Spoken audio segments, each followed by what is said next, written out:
I'm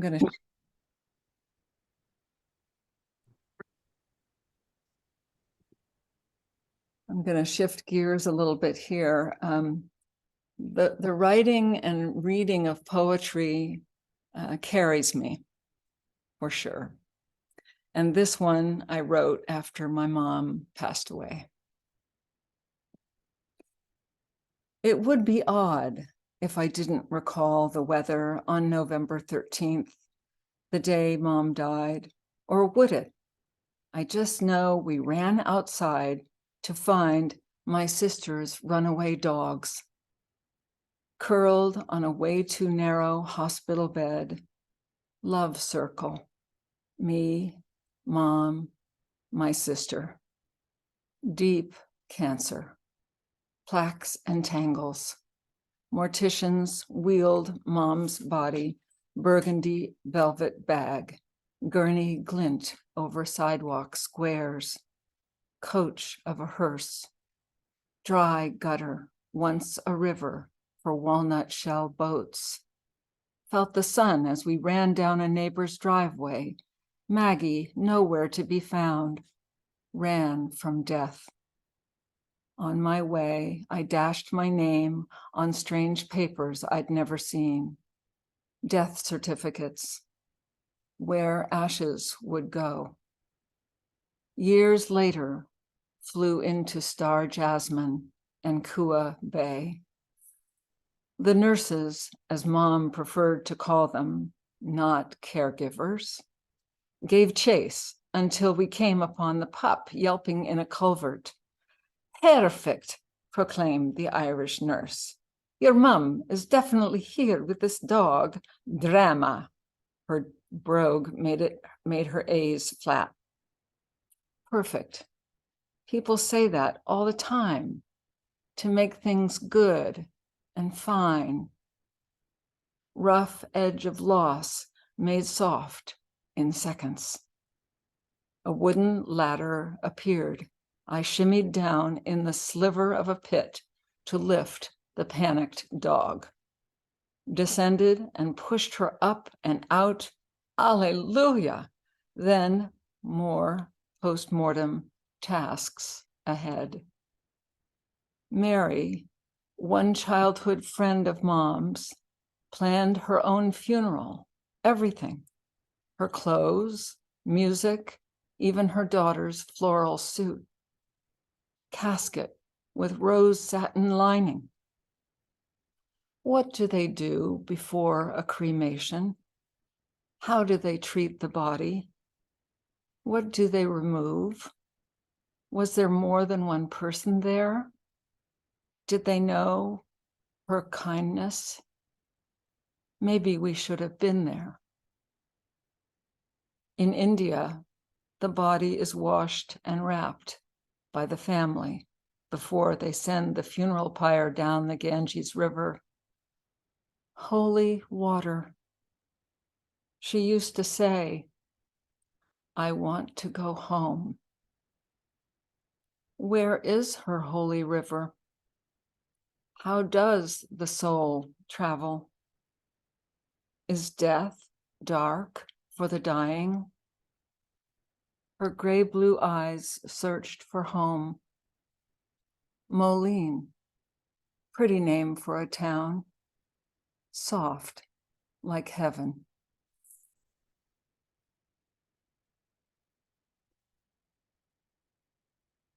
And my next one is called Undoing Everything. About this one, collecting objects and things seems to be a theme for many people. And so this one starts out addressing the so-called need. Undoing everything. I turned them all upside down to see what seemed important. Paper clips and colors, even stripes, magnets with Rumi's words. You know, so they'd stay forever. Socks, a battalion of them with giraffes, Eiffel Towers up the ankles, earring backs and rhinestones from my mother's belt, sparkles from a New Year's hat, and the actual top hat, boots for a costume Mom wore at 10, painted blood red, stiff, stalwart, as if awaiting orders. Were they on the stage with a song or traipsing over crisp leaves at Halloween? Little Buddha sits on a god box with an ivory rabbit and an African roller bird, hallucinogenic colors, eyeing his beloved nearby. They are on the garage wall, Rolling Stones in Cuba poster, seals in the city piled high on a pier in black and white. Crazy that they may all get the heave-ho in 30 years. Who knows?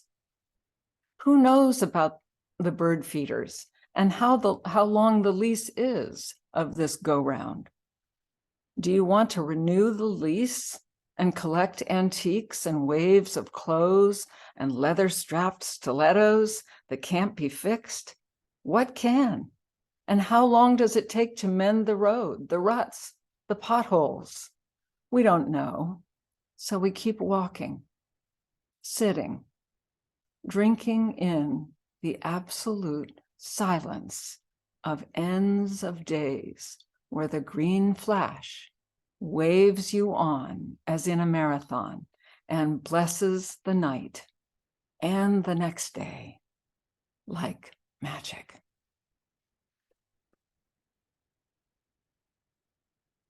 And the next one, the only note I would make about this one is that there are several names of cities in this and places in this one that came from a song that I learned in grade school, which I won't sing for you. Alchemy of foreign bodies. Riotous cells dance with chlorophyll, calcium, iron, and the like. How on earth, when we know full well that pyramids were divinely built, do we shy away from talk of miracles? Lean in for the whisper. Mundane mire calls from desks of refuse, candy bars posing as planets, handiwork on buildings. Free them, hold them, kneel down. Send us to havens over and over to learn what we can in a hurry, but make it stick this time. The right road is in sight, so guide my hands and feet to remember everything you've told me of Aztecs, Greeks, their lives on walls, urns of clay holding holy water where the reflection of the Minotaur gives strength to those who thirst. Now music leads and calls from Lake Titicaca to Kilimanjaro. Popocatépetl, recall, is not in Canada, rather in Mexico. Tibet, Yokohama, Nagasaki. Imbibe their citizens, spices, faces. Clear your throat, chant with me and millions who sing morning and night of roses and warblers. Keep your ears filled with it. Wind, stars, every constellation flies and falls, opening itself to you. Ask creamy queens calling themselves gardenias to energize fallen souls.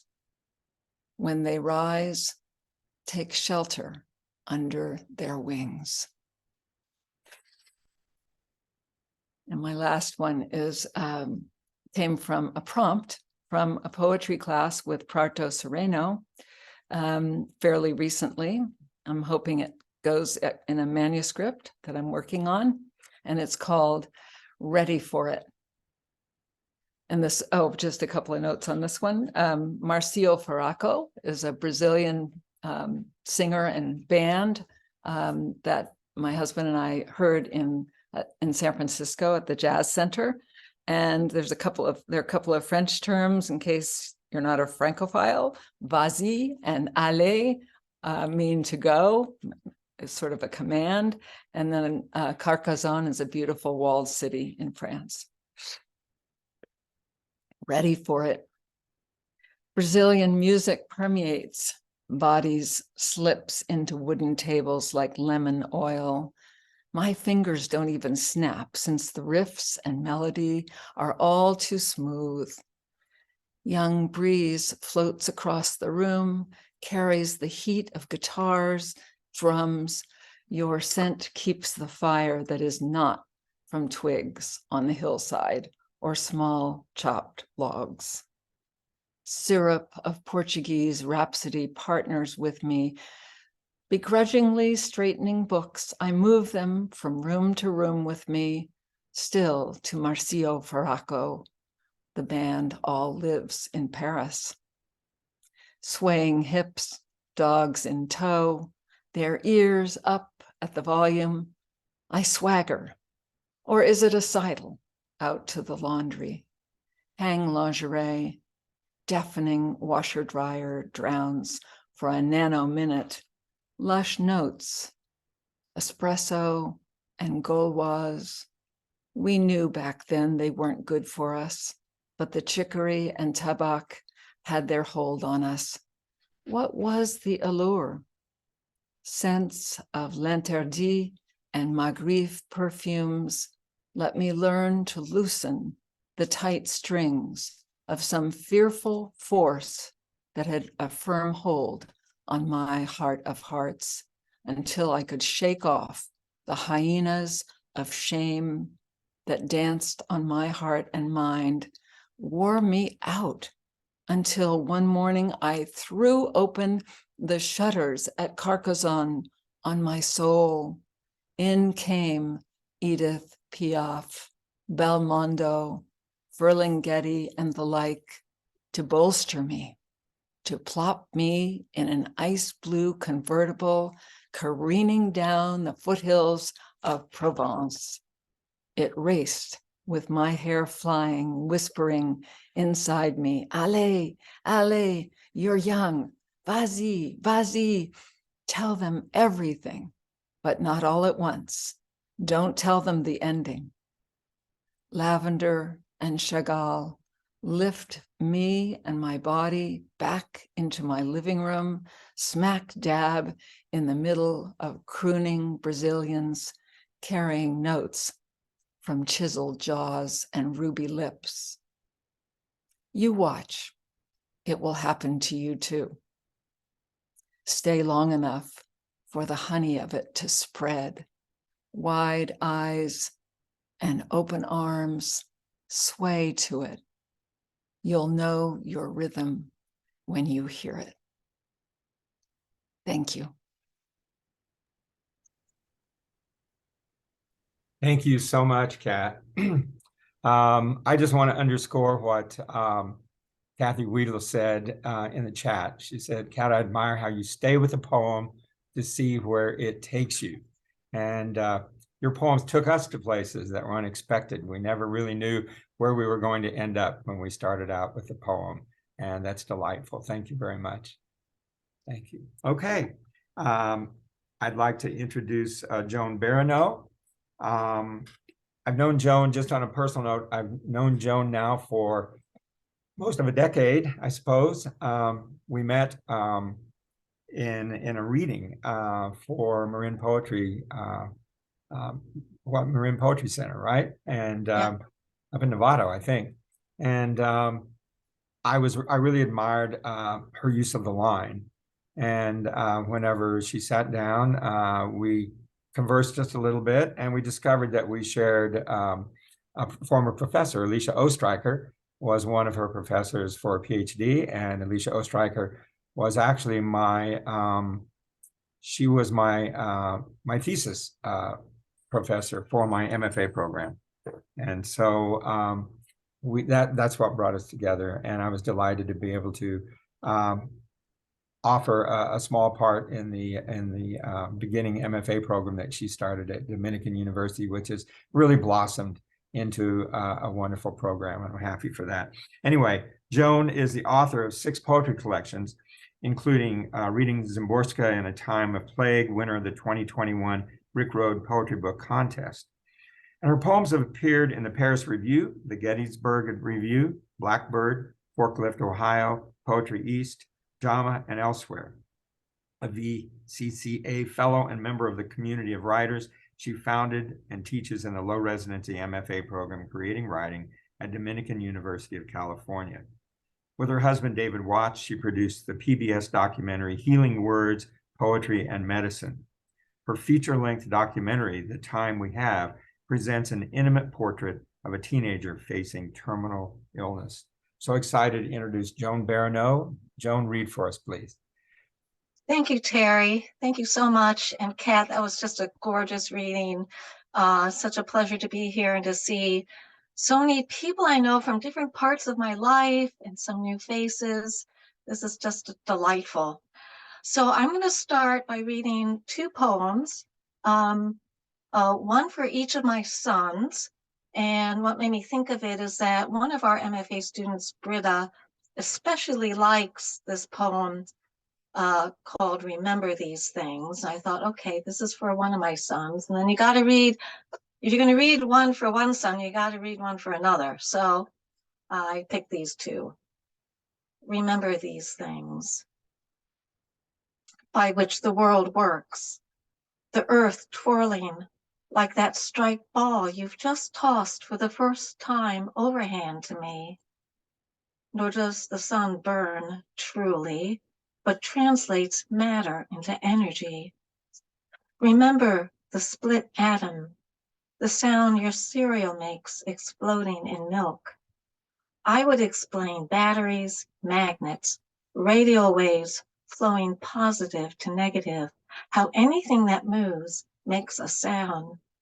There's so much I fail to understand. You'll know what to do. You lean against glass windows, fearless. You put whatever you like into your mouth. Already you believe power is water, splashing your bath into foam.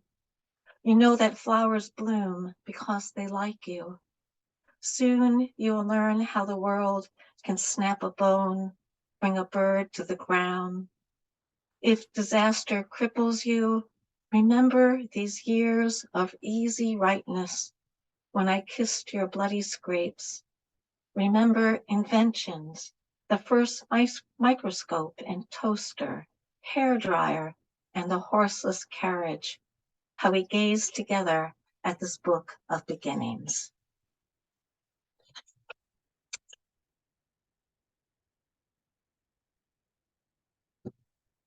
So this is called Some Advice for Being Here.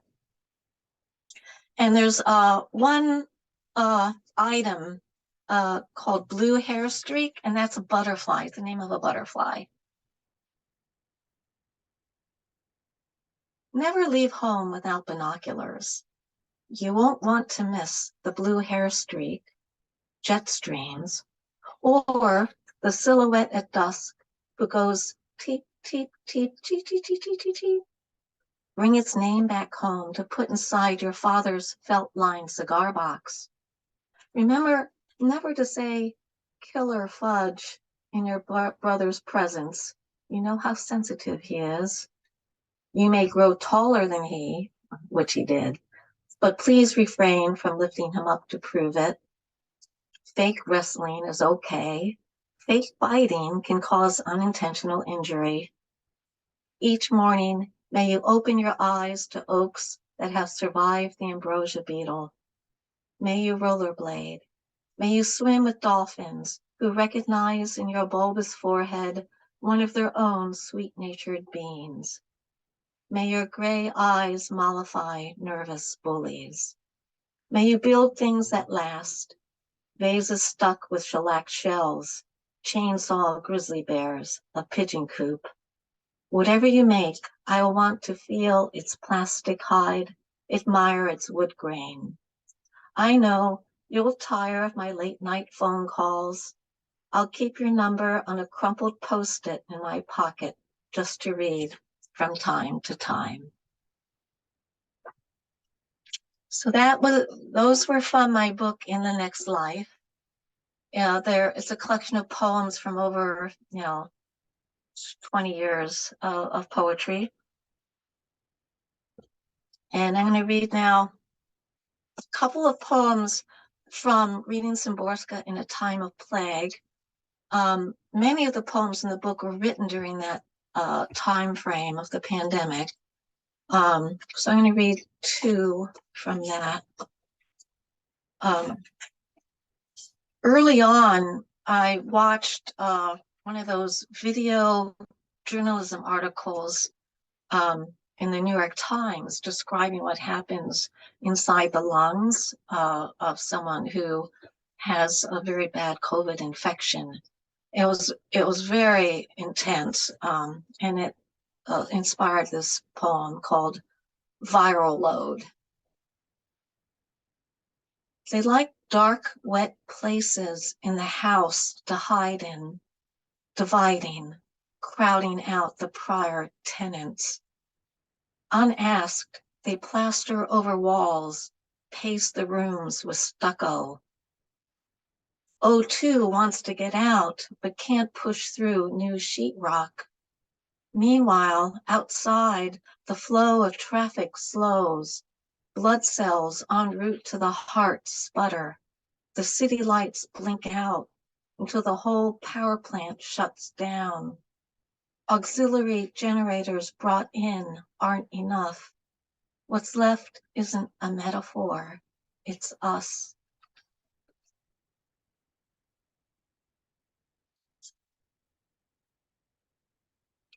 My doctor friends who are in Zoom right now would be glad to know that was published in the Journal of the American Medical Association.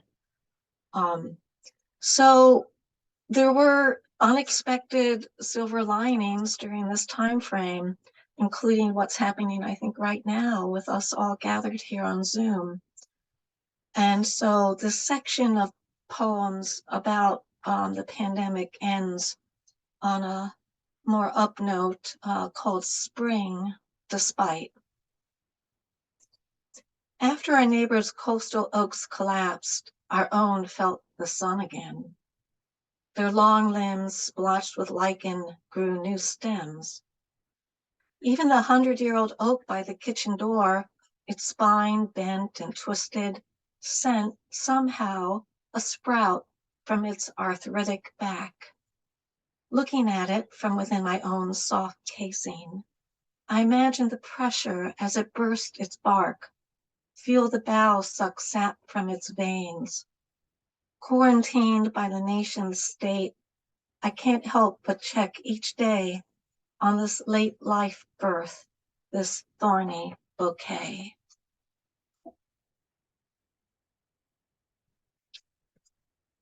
So I'm going to read also an elegy from my mother. It's called Settling. This is from A Slight Thing, Happiness. Oh, and a shout out to an artist friend of mine from San Francisco, Victoria Chabin. She did this. It's a detail from A Murmuration of Birds. This is a gorgeous painting. So this poem is called Settling, and it's a voice from the grave. It's in the voice of my mother. Settling. This is just the kind of cheap box I asked for years before my diagnosis. Not the plane crash I half joked about being the best way to die, but close enough. I see you chose something nice from my closet. I appreciate that. I just wish being buried here, not ideal, but I'd never have chosen among you children. What's it matter anyway? I'm gone. It's a quiet place. That's what I liked about this backwater village. I could sit on the roof of my house and smoke. If only Louise hadn't published a prayer for me in the local paper, I could have died without embarrassment. No one does, I guess. I mean, the shame of lying there, stiff, of being discovered, of being undressed and washed, or whatever it is they do to you before closing the lid. I'm sorry it happened the way it did, but I'm okay. The pine tree you picked to bury me under drops its needles in winter like a blanket. That's an image meant to tell you I'm tucked in, even though the cold can't touch me. There, my sweet Petunia. You're always too sensitive. Listen, if it helps to know, I'm scattered down here the way I like. See how the scrubgrass grows so reliably over my grave. And I'm going to end on 3 poems of a sort of lighter note. This is a birthday poem for my friend Rick Benjamin, who also helped mentor Kat with her book, All of It. So this goes out to you, Rick, called Spring Births.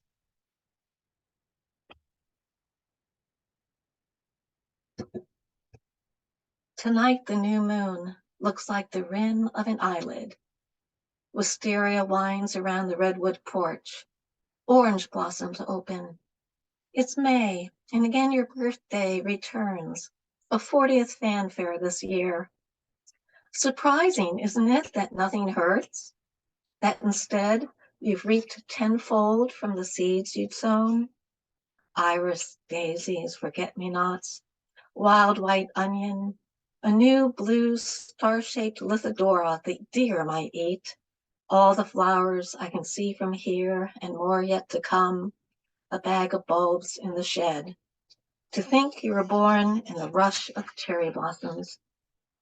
What luck that Congress would add an extra hour of light to your day. So let this fax machine send blessings and love from afar, May child, poet, father, friend, 40 years circling a star. And Aphids in the Rose, a little chapbook, also published by Finishing License Press, which was published Kat's book as well, about a breast cancer I had 10 years ago, interwoven with poems about the resilience of nature. And my breast cancer was cured, all went well. And 10 years later, I wrote what became the last poem in the book, so I'd like to read that. It's called Routine Mammogram. And there's an epigraph from Luke 12:7. But even the very hairs of your head are all numbered. Fear not, therefore. The young technician waves me in. The light is dim. The glass plate cold against my breast, where she spreads it. Practiced at positioning the skin's puckered folds with a cranial caudal view. Hold your breath, relax, step back. And then a medial lateral view. And then the other breast with its marker showing where the surgeon cut my cancer out. I'm grateful for this, for the doctor saying, your tumor's small, you've got a month of radiation, then tamoxifen. You'll look back on this as just a radar blip. It's true. I look back each year as x-rays pass through my tissue, grateful for the science that saved me, the luck that spared me. I write this in November 2021, while half the country takes chances with contagion. COVID or cancer, we can't predict whose damaged proteins can't be cured. But today, an early rain falls, our season's fires are out. I slip my bra back on, button up, most of me unscathed. I leave the clinic in my raincoat and count the number of my days. And then last poem,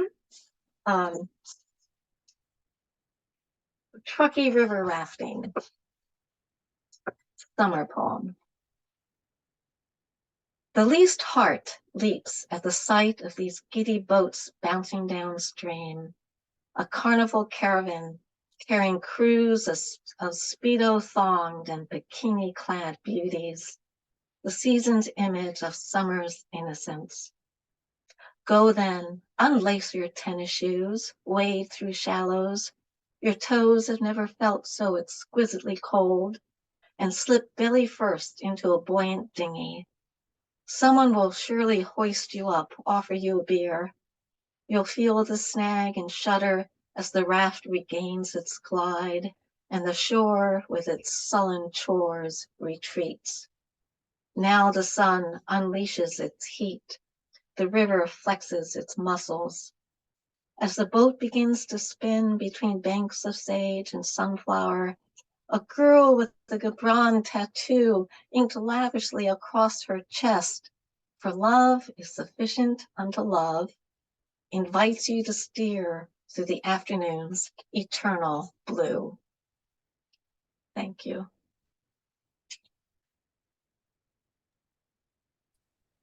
Thank you very much, Joan. Magnificent reading, and really appreciate those poems as well as Kat. Thank you very, very much. Let's all give both of our featured readers another silent round of applause that we've learned to do on Zoom, right? You can see us. Thank you. Okay. Next, we are going to have some open mic readers. And I'd just like to review, all of the people who read today pretty much know the open mic guidelines, but I'd like to review them for future open mic readers. If you would like to read at our open mic for our October Sturgeon Moon poetry reading, our date has not yet been set.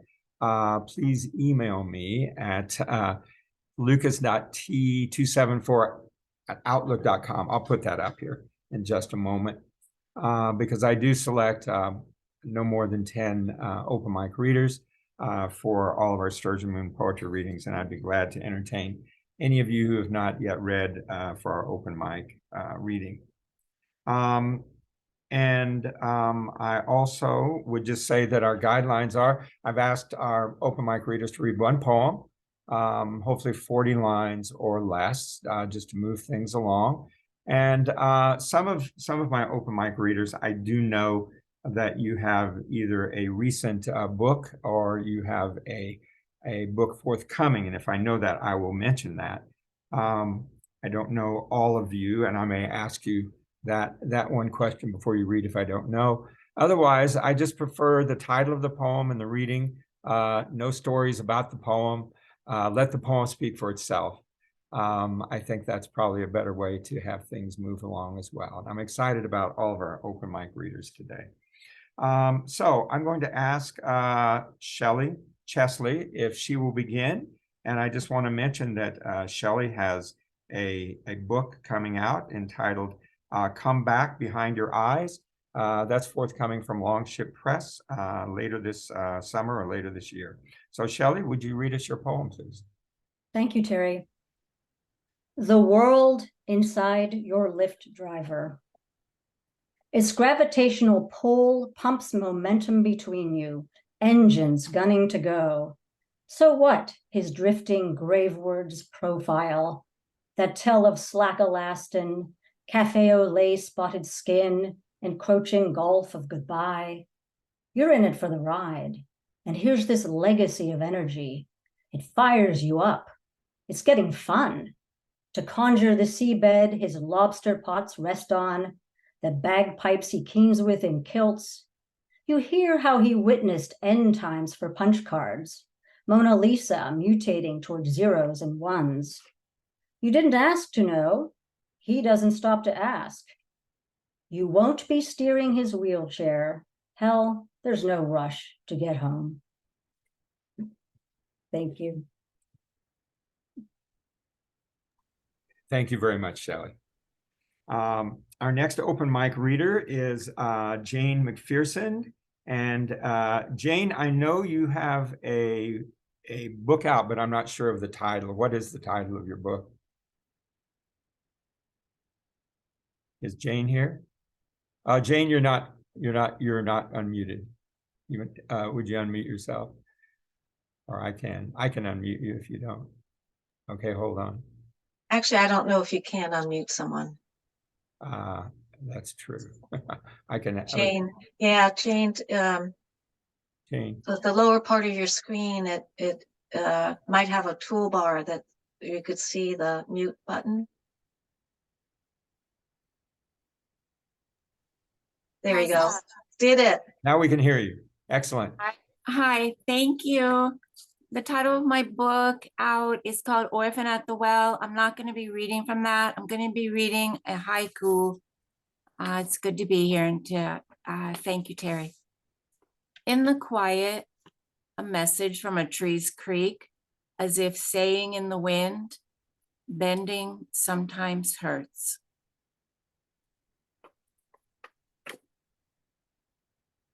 Thank you very, very much, Jane. Appreciate that. Okay. Next, I'd like to ask Kathy Weedle to read her poem. And her most recent book is Ordinary Time from Kelsey Books. Kathy, would you read your poem, please?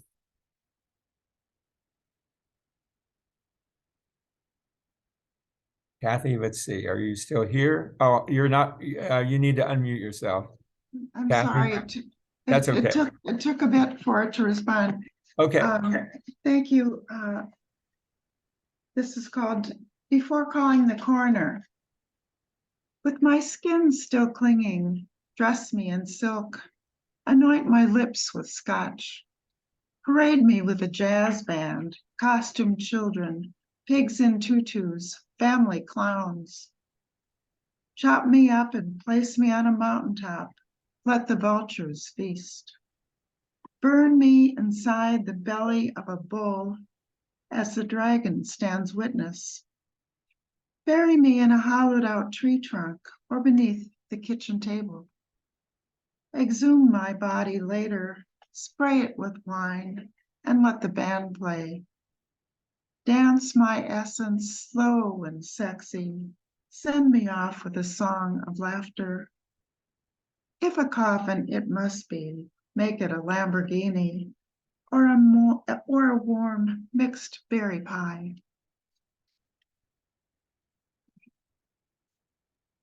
Thank you very much, Kathy. Okay, Brian Martins is our next open mic reader, and Brian has a manuscript, Merlin's Wing doing selected poems, that is looking for a publisher. So we hope to see that at some point in the future. Brian, would you read your poem, please? Yes, I will. The voice.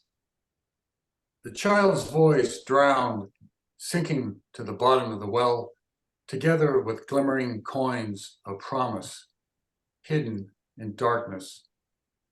I am here now, bubbles of breath breaking the surface of calm. The impending horizon, here, the voice down here, languishing, longing to be heard. The sound of one diminished voice, faintly recognized as my own, waiting in the well of wishes, wanting nothing but listening. I dropped the slow rope into the well, bubbles escaping. It slackens. Bottom. My eyes water as connection is made. Something has dawned, attached.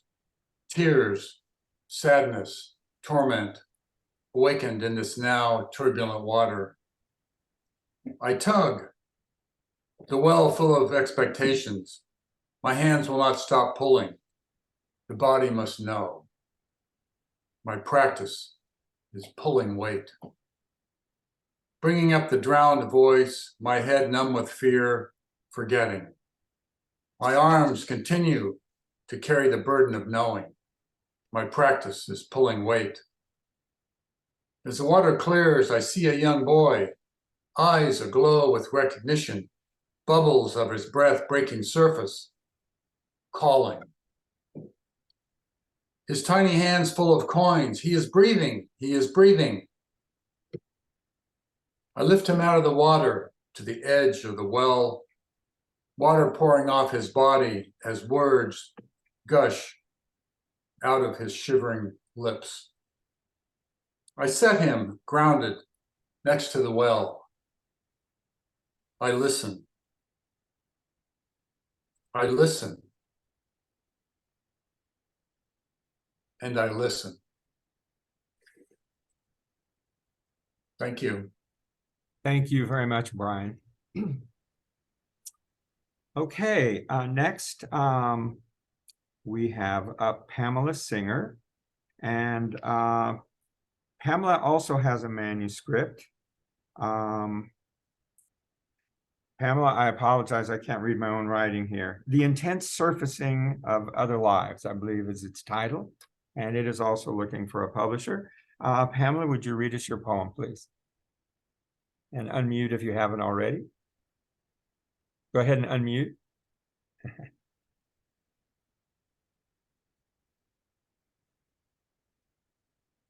Little microphone down on the lower left. All the way down, click on that. I don't think I can unmute you. I can send you a message to unmute. Ask you to unmute. Yeah, all the way down on the lower left. Okay, I Oh, got it. it. We can hear you. Okay, Pamela. Okay. I have a really bad cold, so I might have to sneeze or blow my nose. This poem is called Inherited. Your father's and grandfather's tough silences, and his before that, an inherited trait, a crooked thumb without paths.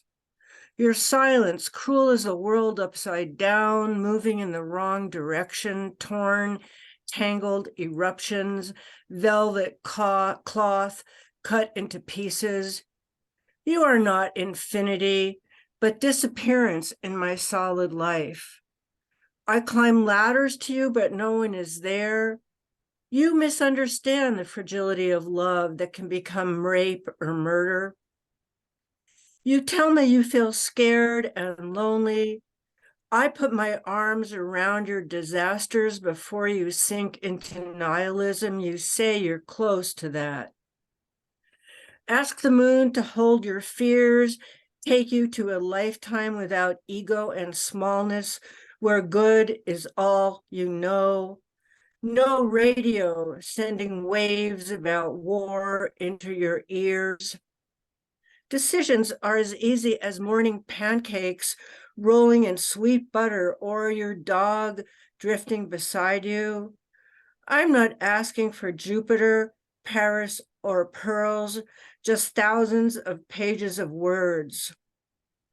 Walk outside, plant blue, rose, and golden flowers, tulips, lavender daisies.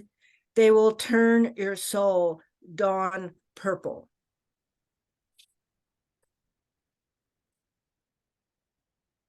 Thank you. Thank you very much, Pamela. I've said before that basically Sturgeon Moon was created as a venue, a platform for clients of Terry Lucas Poetry Coach, as well as friends, as well as colleagues and former students. My next open mic reader, Elizabeth Cohen, definitely comes in the category of a friend and colleague. She has a couple of books published with St. Julian Press, the same publisher that I have a book published with. And her most recent book is entitled The Patron Saint of Cauliflower. So Elizabeth, would you read us your poem, please? Thank you.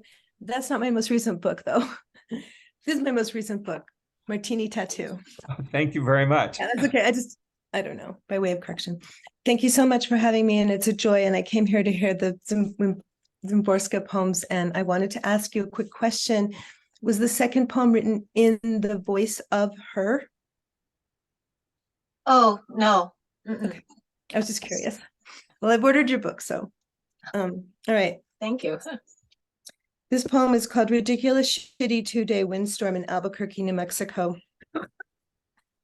Who gave you permission to run naked around the house screaming like that?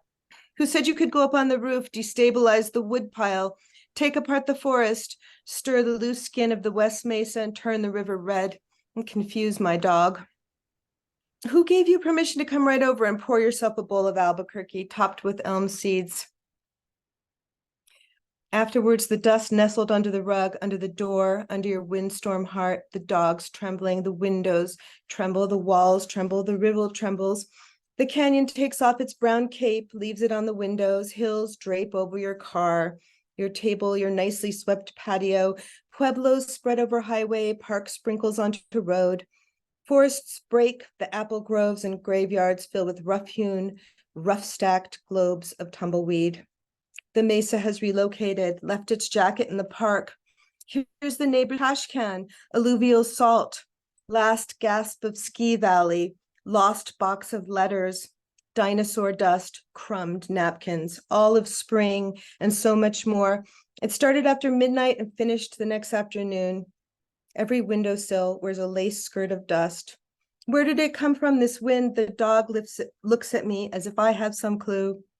Same place it came from. It goes back. Thank you. Thank you very much for reading, Elizabeth, and thank you for joining us today. Yeah, For it's the first time. I'm really It's been glad a I long did. time. Yeah, Yeah. come back, please. Very good. Did your friend come? She did not. She Okay. did not. Yeah, Okay. alas. She's from Okay. Ohio. I don't know what's going on in her world, but Okay, that's fine. yeah. Okay. Our next to the last reader today is going to be Diane Frank. And Diane Frank, many of you know, she is the editor-in-chief of Blue Light Press. And she has so many books. I went on her website, it's unbelievable. While listening to the Enigma Variations, is that your most recent book of poems, Diane? That is. Okay, good. I got that one right. Okay, excellent, excellent. Diane and I have known one another for most of a decade from when I lived in Marin County, California. And I've been honored to read at some of her readings. And I just appreciate her and her press so much. She has been a friend to me and a great colleague. And so I invited her to read today for the open mic. And I've given her a little bit of license today because she's actually going to be featuring at some time in Sturgeon Moon Poetry Reading in 2024. So I've given her a little license to read a little bit longer poem today. So Diane, read us your poem, please. Thank you, Terry. The masks come off. My first pandemic dreams were about being in crowded places without a mask. A marathon through street fairs, the farmer's market at the ferry building, an upscale restaurant with white linen tablecloths on a hill covered with lanterns, and all the diners in tuxedos and evening gowns. Nobody had a mask on.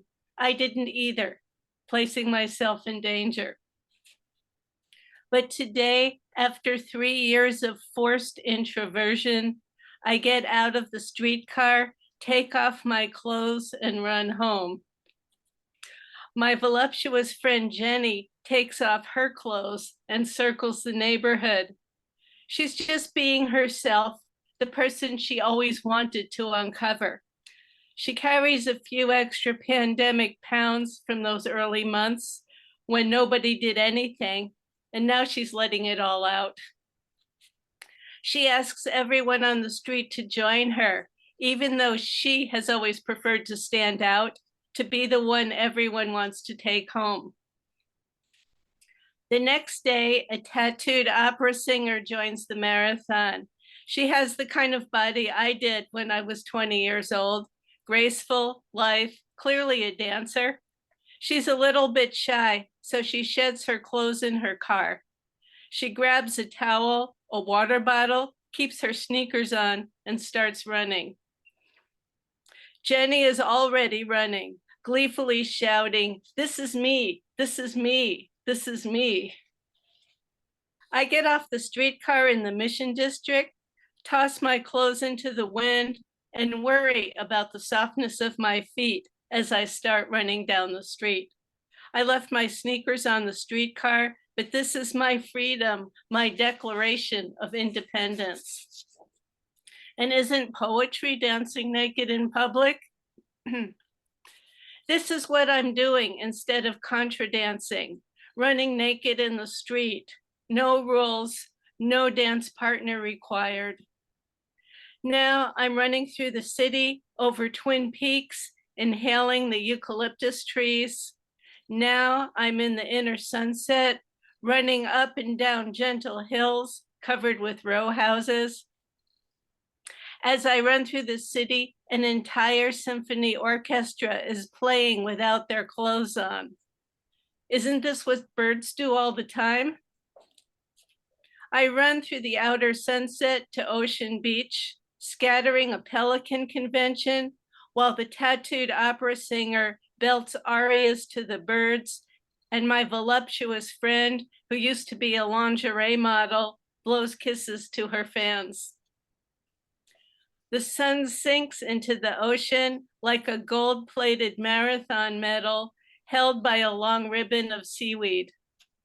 The sky show over the ocean flashes and sets. Above us, 5 planets, hundreds of satellites, and a lineup of urban drones race over moonlight reflecting from the waves. The opera diva bows. My voluptuous friend struts down the runway made of sand tonight, and I have no pockets to take home a conch or a starfish, so I pose on a mountain of sand dollars.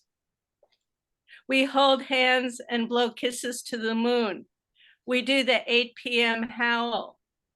We sing the famous trio from Cosi fan tutte in perfect harmony. We are the sisterhood of moonlit skin. We have just run the urban marathon, and hey, we all won.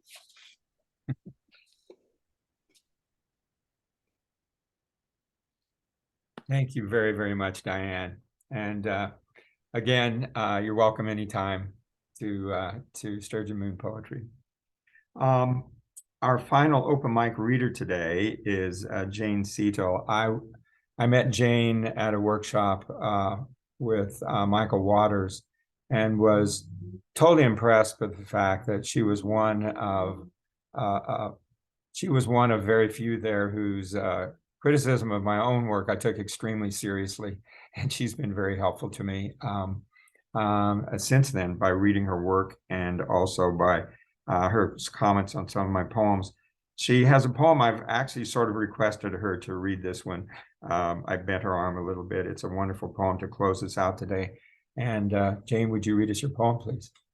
Yes, I'm going to apologize first. We're in the middle of a horrific thunderstorm, and my dog, I've heard dogs mentioned many times today, is really freaking out. So hopefully this will get through. Benediction. A last morning of cool awakenings. May.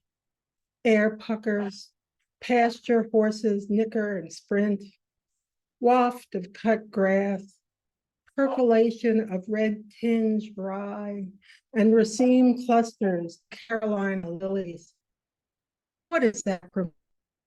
The sweep of their bodies after love, sprint of pulse and sensation, her hair splaying a pillow, his somnolent breath, him.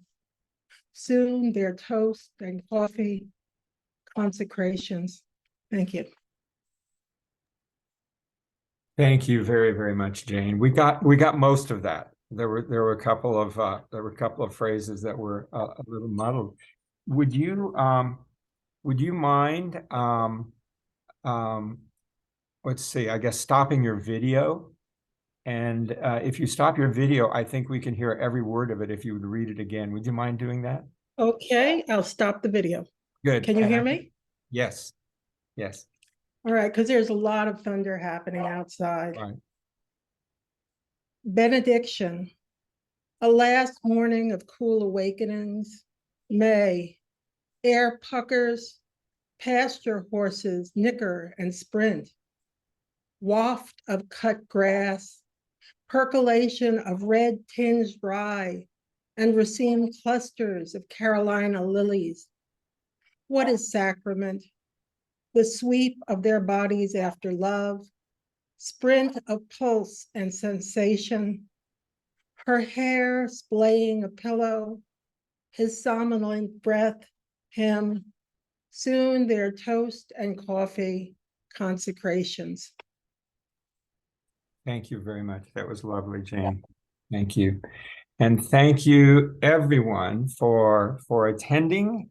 And thank you, open mic readers, for reading. Let's give one more round of applause to all of us, okay? As poets and our featured readers, Kat and Joan. I appreciate each one of you, each one of your poems offered up to us today. Takes courage sometimes to do Say that. this recorded, Yes, it is. and how do we access it? I'm a guest today for the first time. Oh, good, good. I will actually post it on my Facebook page. If I'll post the link to it on my Facebook page.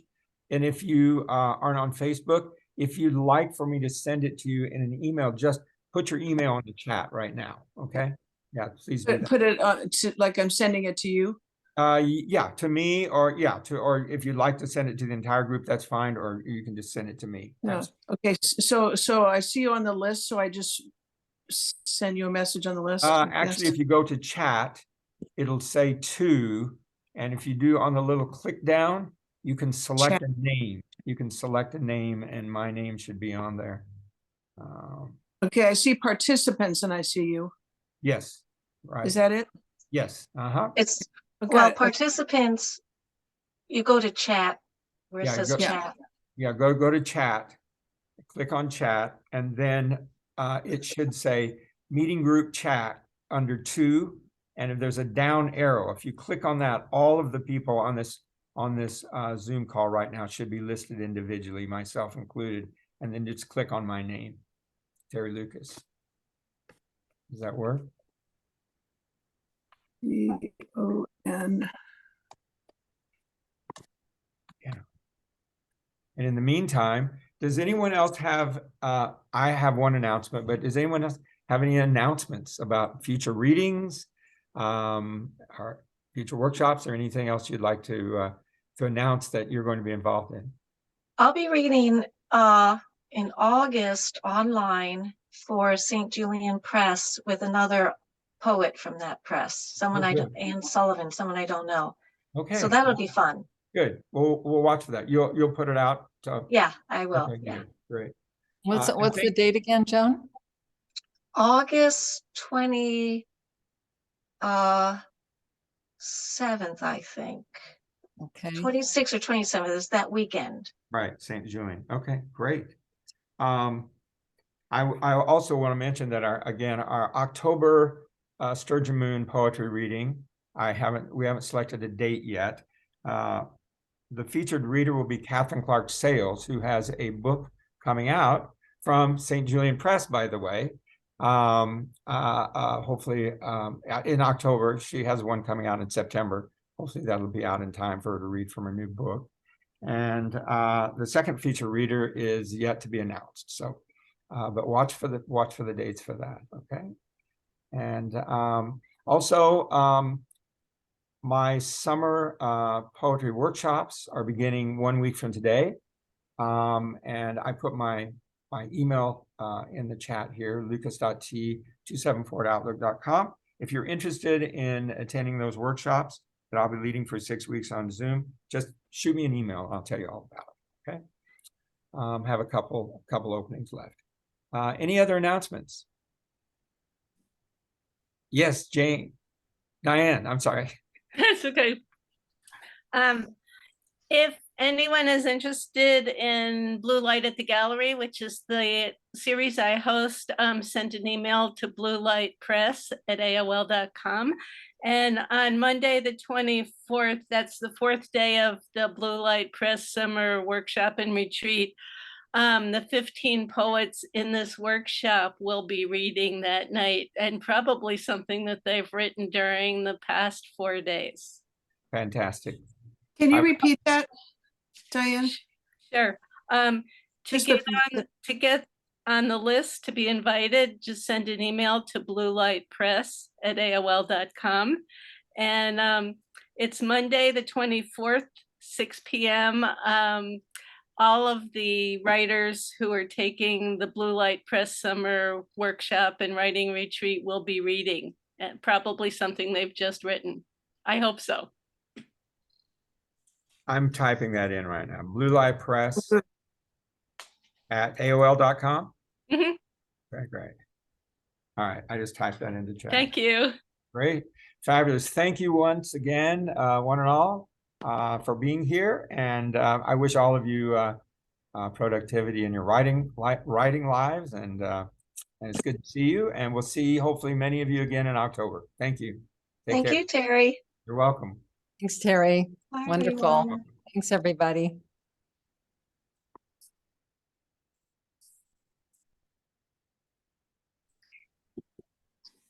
So when it's just Terry and Kat, maybe, I have a question. This is new to me because I'm such a visual kinesthetic learner. To try to get anything the first time auditorial is really auditorially, it is a challenge. So Right. any You did lessons on great, how Sherry. to hear You did great. poetry? You're What? here. You're here. I loved it. I absolutely love it. But like, did he fall in the well after? I want to know the story. Did he go after someone in the well? What happened? The dog? I thought it was a child. Brian, no. Brian, are you still Well, on? there was a poem about a child in a well. I think, Yeah, was it Brian who I see read that? Brian's face. He may not still be on. I don't know. Yeah, yeah. Anyway, It it's wa- just hearing the incredible arrangement of words and the images that go with them. But I just like, what? I don't know. I want to see it as well. Right. Well, sometimes some of our readers actually share, the text of the poem on screen. That's possible. That can be done. So, Mhm. And sometimes that I think adds, sometimes it detracts, it's kind of, I leave that up to the individual poet. Yeah, whether or not to do it's that, better right? to not. But Right. like there was a line about the sort of like the selfish, the COVID one. I mean, I have been so angry about these people that think they don't have to wear masks, Right. and I love that line in that poem. I want to see it again, Right. Of course, with my marketing background, you don't know me, but my marketing background, okay. The way to find those words is to buy the poet's books. Okay. That's part of why we do this too, is to promote Okay, that's our a good poet's idea. works, right? And Or go to promote the library. That's what I do. with the book, right? Yeah, right. So, or go to the library, right? Where are you from, Sherry? I'm in Mill Valley. Okay. Oh, how yeah. about that? Well, guess what? Yeah. I'll bet I you, lived on if you asked your library, I bet they could probably get Joan's book or Kat's book, or they Yeah, could go to the library. ask them to Yeah. order it. Yeah. Ask the them to only order line. it. Yeah, order yeah, their because I book. live in Mill Valley, so local poet. Yeah, Okay, exactly. so I think I wrote your name down here. Oh, I did write it down. Baranow. Okay. Yep, Right. yep. Very And Thank you, FA, Sherry. You could be our you're library liaison. That's into- right. Yeah. When I was poet laureate of Marin County, I went to some of the libraries and asked them to have all of the books, that were by local poets. They couldn't do that, but we got some of them in.